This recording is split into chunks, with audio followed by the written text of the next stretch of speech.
Hey everybody, thank you for joining me today. So today's video, we're going to actually kind of dive in and doing a little mixed media for cards. So on this one, I'm already got my card bases cut out. I was tempted to use this smaller brush, and then I pulled out my I think it's Picket Fence. I can't remember which ones these are. Pink Fresh Studio brushes, because I want to cover more area, right? These two pieces of paper are 4¼ by 5½. So if you wanted to, you could do the whole piece and attach it right to the front of a card base.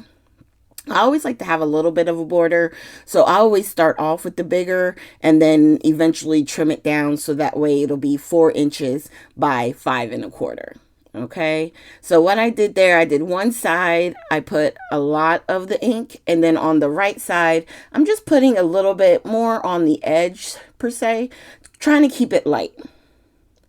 Because remember, with anything, especially with mixed media, you can do a lot of layers, right? And if you start off too dark, then you have nowhere to go. So now we're going to do the same thing on the second page. Now, I had talked about at the end of Amy's live on Monday that I was thinking about showing people how to do mass production, so that if there were if you wanted to do like a lot of cards to get ready for Christmas, holidays, Hanukkah, whatever holiday it is you celebrate and you want to send photos for, just a way for you to get a lot done at one time. This is one of the ways. Is whatever step you're working on, you do it for all the cards that you're working on. Whether it's 2, whether it's 100, you just keep doing the same thing so that when you're done them all. So here we brought out our stencil. And I like the texture this one creates. It's like it's not cheesecloth. What do they call it? That would probably help if I looked at it.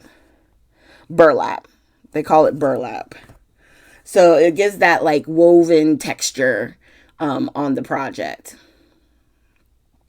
And I'm doing the same thing on both. Up in the upper right corner, up left, excuse me, and then just a little bit down on the bottom, but maybe not right on the edge. Okay. And then my thought was, like, if you had a textured stamp, you could use that to put additional markings onto your card. So since I had the stripe out, I was like, or not stripe, but it's like a plaid. I was like, well, let me just add some plaid marks.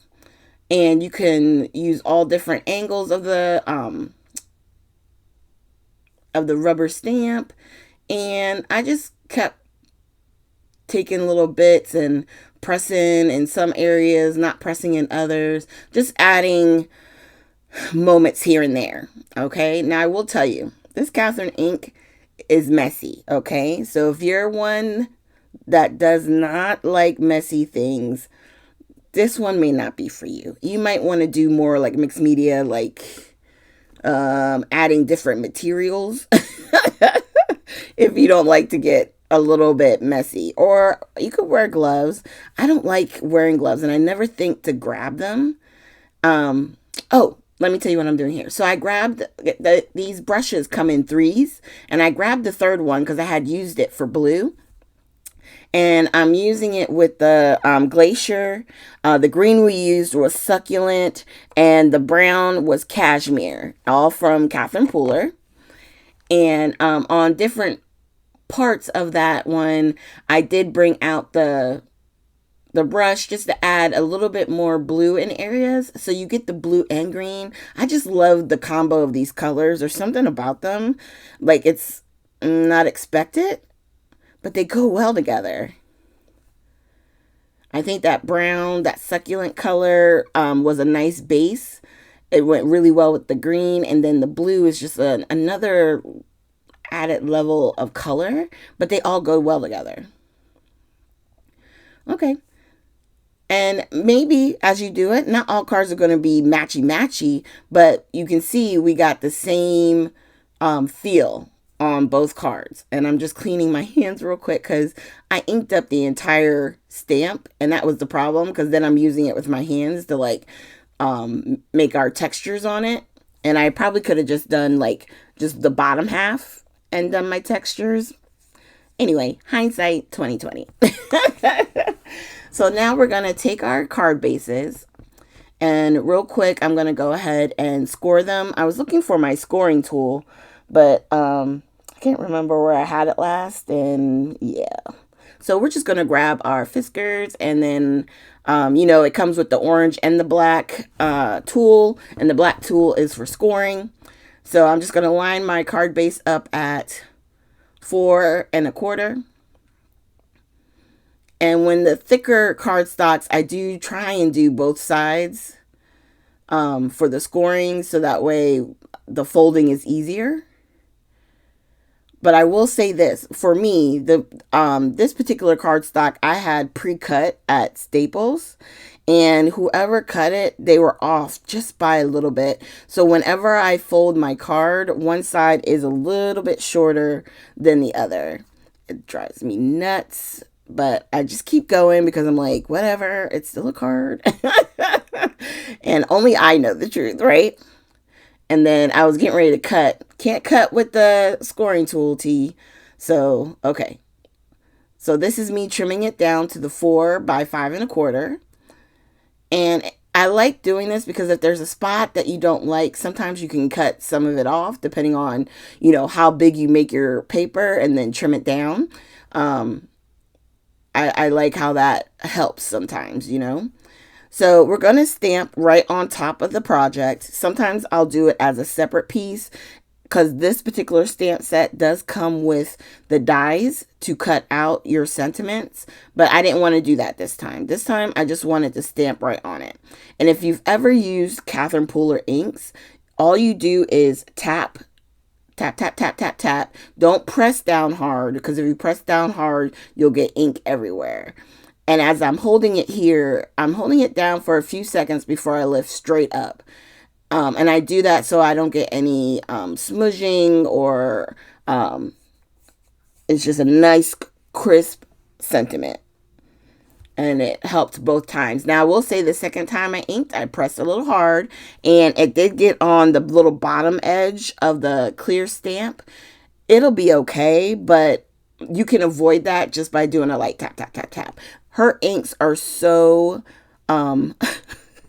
juicy. I'm going to use juicy because I don't like the other alternative. It has a lot of ink in it, okay? You don't have to squeeze hard. You don't have to press hard to get that ink out.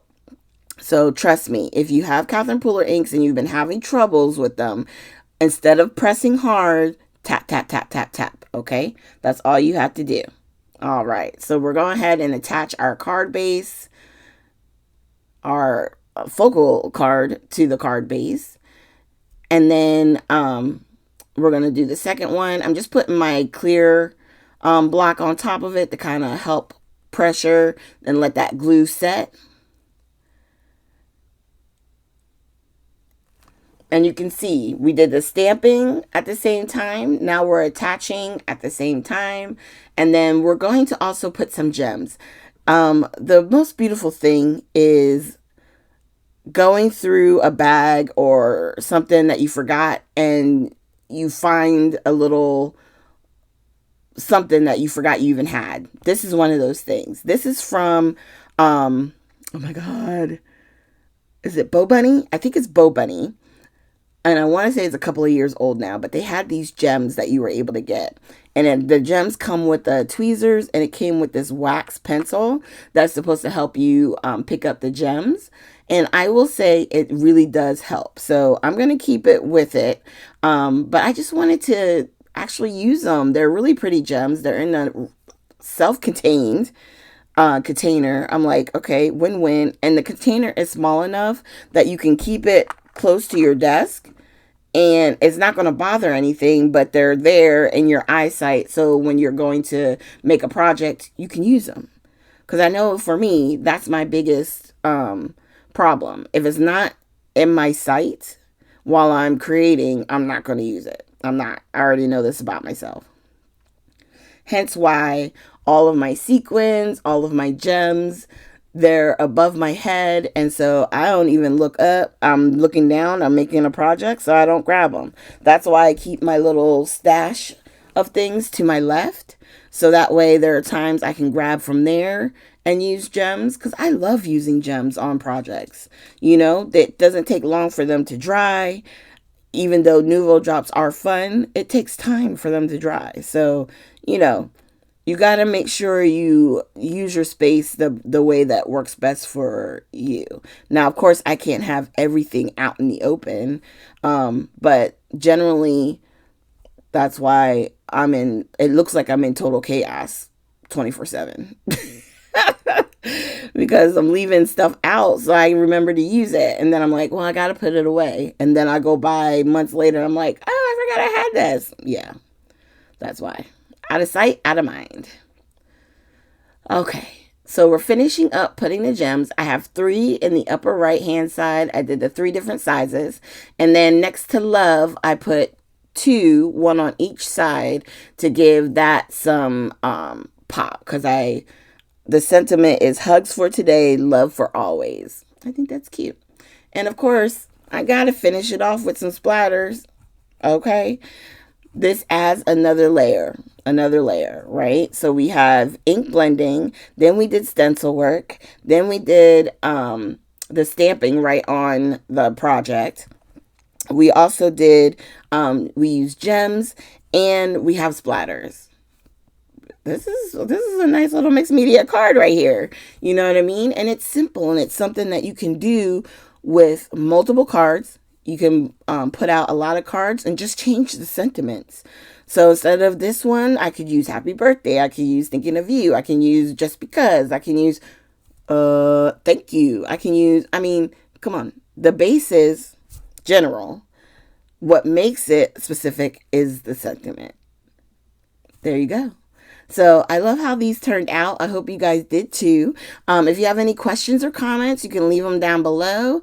And yeah, I thank you guys for joining me each week. Now I don't know if you guys have noticed, but whenever I do have a live on a Tuesday night, I don't have a Technique Tuesday or Technique to Project video. But whenever I don't have a live, I will try and make sure I have a technique video for you guys. Okay, so thanks again. I hope you guys have a great week, and I will see you Friday with our next video.